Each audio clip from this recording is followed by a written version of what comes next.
Assalamualaikum warahmatullahi wabarakatuh. Yang kami hormati Ketua PB Pernefri, Ketua Panitia JNHC yang telah memberikan kesempatan kepada kami untuk menyampaikan presentasi ini, para guru besar, para sejawat sekalian yang kami muliakan. Dalam kesempatan JNHC pada tahun ini, saya mendapat tugas untuk menyampaikan presentasi yang sangat menarik, yaitu mengenai perkembangan diagnosis diabetic kidney disease. Ini adalah judul saya, bagaimana pendekatan diagnosis kita terhadap penyakit ginjal diabetes. Ada dua istilah yang sekarang beredar, yaitu diabetic nephropathy dan diabetic kidney disease. Mari kita lihat apa perbedaan kedua istilah ini.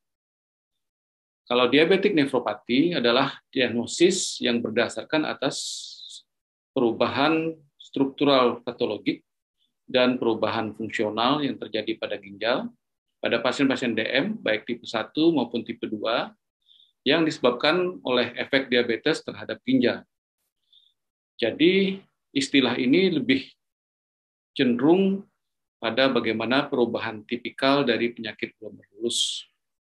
Sedangkan pada diabetic kidney disease adalah diagnosis klinis berdasarkan adanya proteinuria, penurunan eGFR, atau keduanya pada pasien diabetes.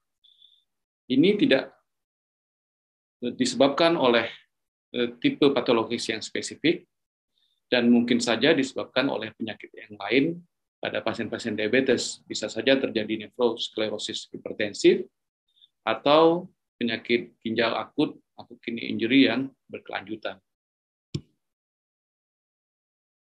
Kita mengetahui bersama bahwa sampai saat ini penyakit ginjal kronik merupakan masalah yang sangat besar yang melibatkan 1 dari 9 penduduk dunia.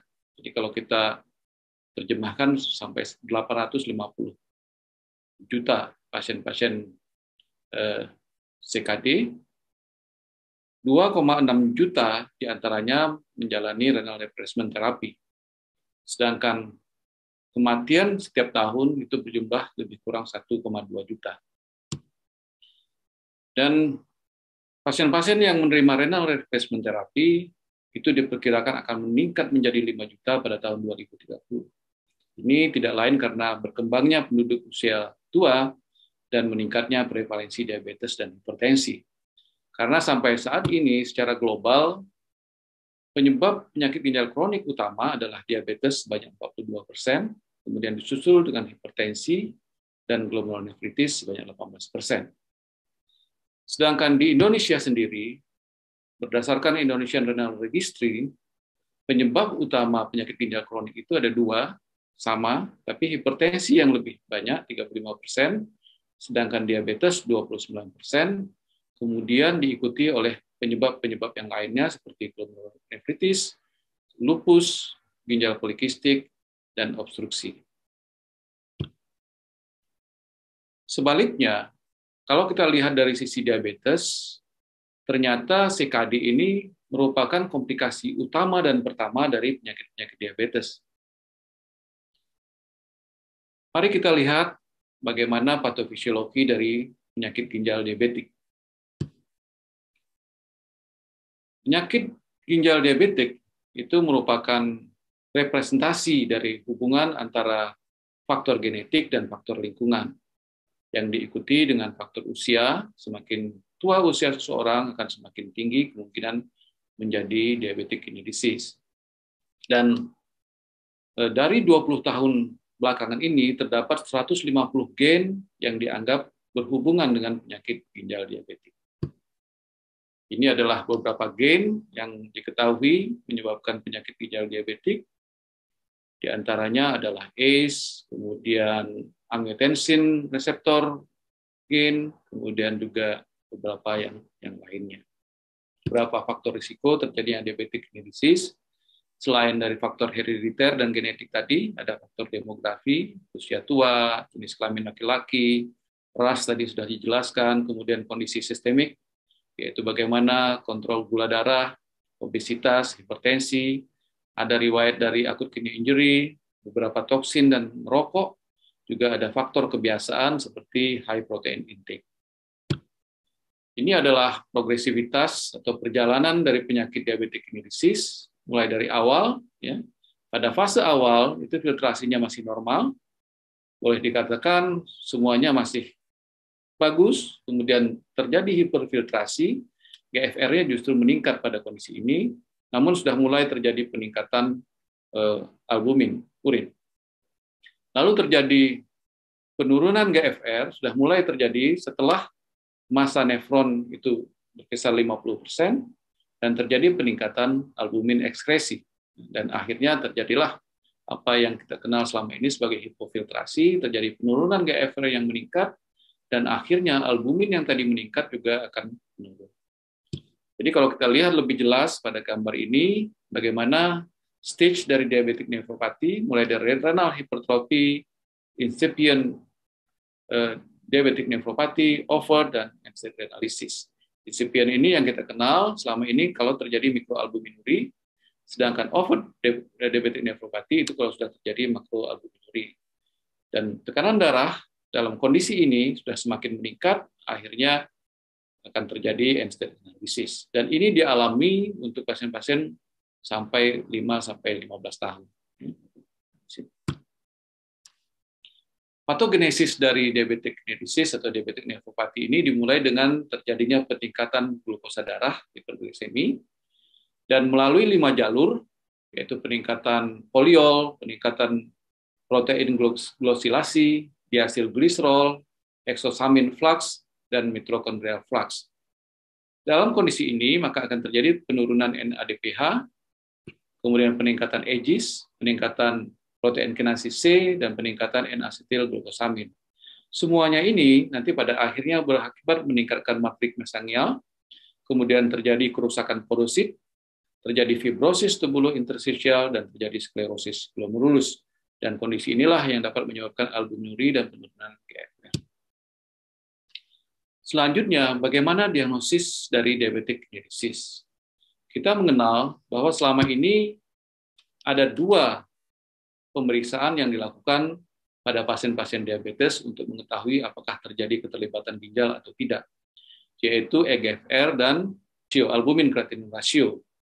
Namun sayangnya, pemeriksaan ini hanya dilakukan pada sekitar 40% pasien-pasien diabetes. Jadi, lebih kurang 60% itu pasien-pasien kita tidak terdiagnosis dengan baik. Kita mengetahui bahwa cara kita untuk melihat diabetic kidney disease itu ada 3 hal. Yang pertama, kita harus periksa albuminuria, apakah terdapat albuminuria pada pasien-pasien kita, pada pasien-pasien diabetes. Kemudian yang kedua, kita harus mengecek urinary albumin creatinine ratio untuk menilai kerusakan ginjal. Keistimewaan dari UACR ini adalah kita cukup memakai spot urin sewaktu. Dan kita ketahui bersama bahwa kadar normalnya adalah 30 mg per gram UACR.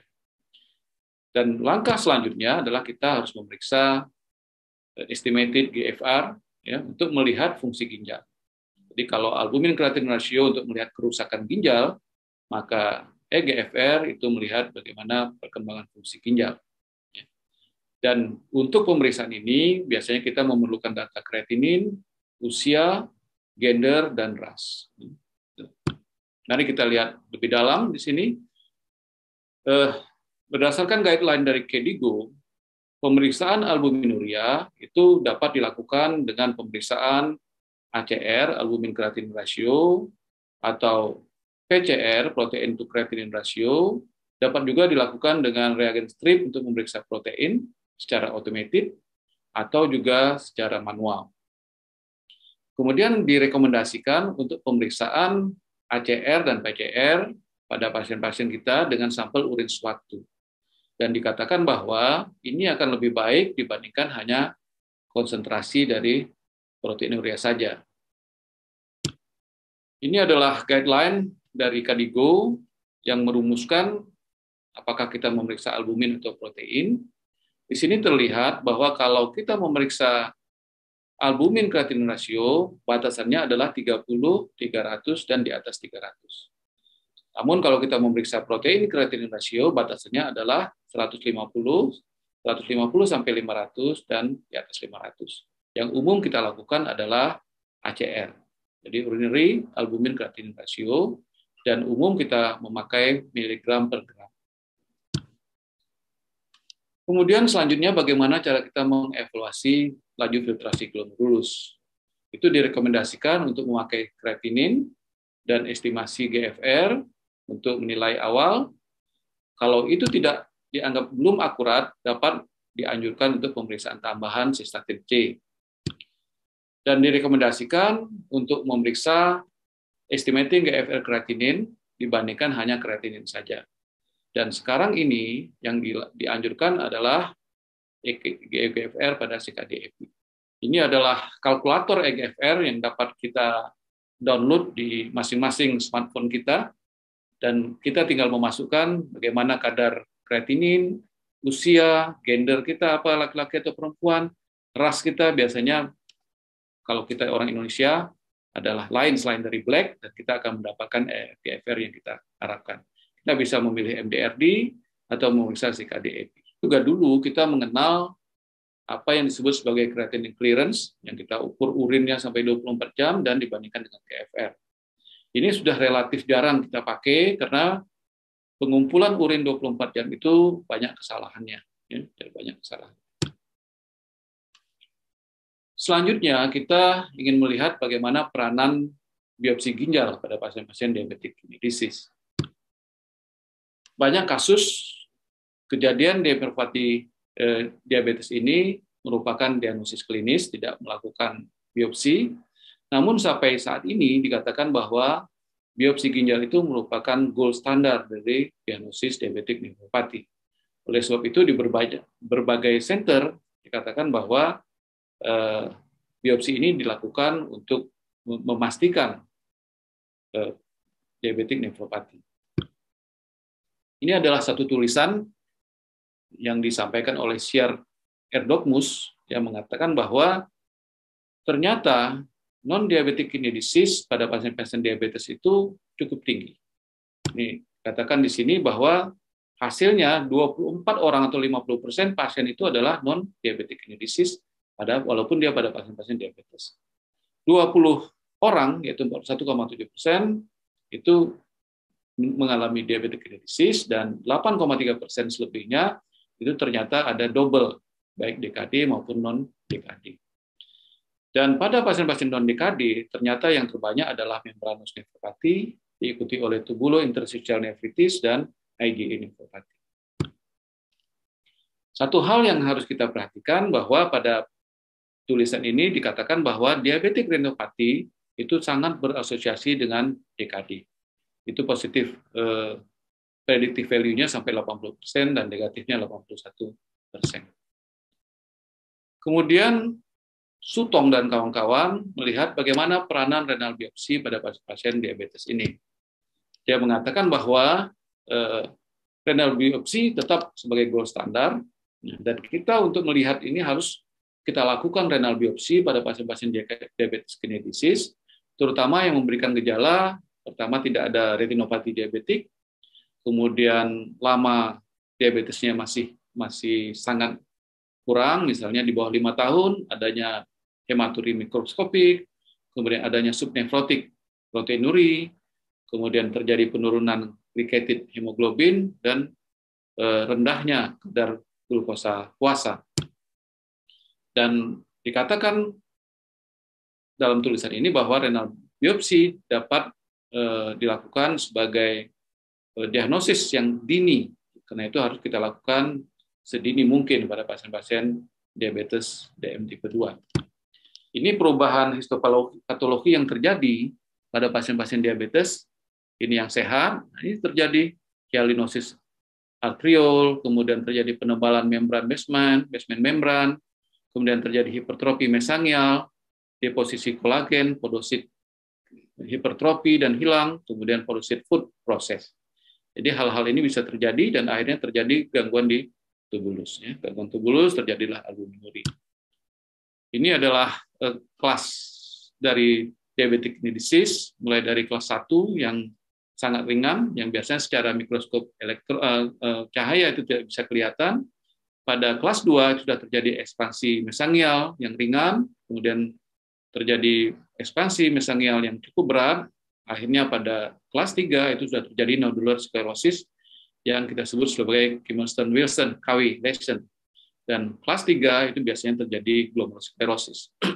Ini adalah gambaran dari histopatologi diabetic kidney disease, mulai dari yang normal, kemudian yang B terjadi mesangial diffuse, ya, terjadi mesangial diffuse, kemudian yang ketiga terjadi ekspansi yang lebih banyak sehingga mulai terbentuk nodulus, ya, nodular dan mesangiolisis, dan yang ketiga yang D ini sudah terjadi nodul KW, ya, Kymston-Wilson, akhirnya terjadi peningkatan kapiler, terjadi mikroaneurisma, dan kemudian terakhirlah fase akhir, ya, fase akhir itu terlihat gambaran obsolescence dari glomerulus. Ini gambaran dari mikroskop elektron yang dapat kita lihat bahwa terjadi ekspansi mesangial, ini tadi yang kita katakan, kemudian yang B terdapat penebalan capillary basement membrane, penebalan jelas sekali, dan yang ketiga terjadi segmental effacement dari epithelial visceral dari food process. Lantas setelah kita lakukan biopsi, apalagi yang dapat membantu menegakkan diagnosis diabetic kidney disease? Ini adalah tulisan Zhong Hong Yan yang mengatakan bahwa progresivitas dari penyakit ginjal kronik itu dapat dilihat dengan biomarker. Dia mengatakan bahwa ada 3 problem utama dari diagnosis dan pengobatan CKD. Yang pertama, tidak selalu gambaran proteinuria dan serum creatinine ini menggambarkan kondisi ginjal yang sebenarnya. Kadang-kadang ada pengaruh-pengaruh peranan yang lain. Yang kedua, biopsi yang selama ini dilakukan itu tidak cocok dan menjadi kontraindikasi untuk beberapa pasien kita, dan ini sifatnya invasif dan traumatik dan juga tidak sensitif untuk progresivitas yang awal. Sedangkan yang ketiga, dia katakan oleh sebab itu, untuk melihat prognosis dan early intervention, idealnya kita mengembangkan apa yang disebut sebagai biomarker. Dari sekian banyak biomarker yang diperiksa pada CKD, ada 3 biomarker yang dikembangkan untuk khusus pada pasien-pasien diabetic kidney disease, adalah yang kita sebut sebagai cytoplasmic protein, periostin, dan mikroRNA. Ini kelihatan lebih banyak dari sekian banyak biomarker yang lain. Sedangkan Sebastian dan kawan-kawan mengatakan ada toll-like receptor sebagai potensial biomarker pada pasien-pasien penyakit ginjal. Di sini juga terlihat bahwa pada diabetic nephropathy ada beberapa biomarker yang dapat dilakukan, baik itu yang memeriksa untuk oxidative stress, seperti untuk DNA injury, protein injury, lipid injury, dan antioksidan dan lipid oxidation. Dan kemudian kita dapat melihat inflamasi yang biasanya kita dimulai interleukin 8, interleukin 18, interleukin 6, dan TNF-alpha, dan yang lain-lain, CV1, dan ini biasanya sering kita periksa dalam penelitian. Dan juga ada satu hal yang bisa kita teliti adalah biomarker angiotensin. Sebagai summary dari presentasi saya adalah kita sudah mengetahui diagnosis dari DKD itu dapat dimulai dengan pemeriksaan albuminuria biasa, kemudian kita periksa urinary albumin creatinine ratio untuk menilai kerusakan ginjal, dan kita bisa memeriksa estimated GFR untuk memeriksa fungsi ginjal. Pada kondisi-kondisi tertentu dapat kita lakukan biopsi ginjal, ya, untuk mendiagnosis dan menilai prognosis pasien-pasien kita. Serangkaian biomarker juga dapat dilakukan untuk menilai akurasi dari progresivitas dan prognosis pada pasien-pasien penyakit ginjal kronik. Itu yang dapat saya sampaikan. Terima kasih. Wassalamualaikum warahmatullahi wabarakatuh.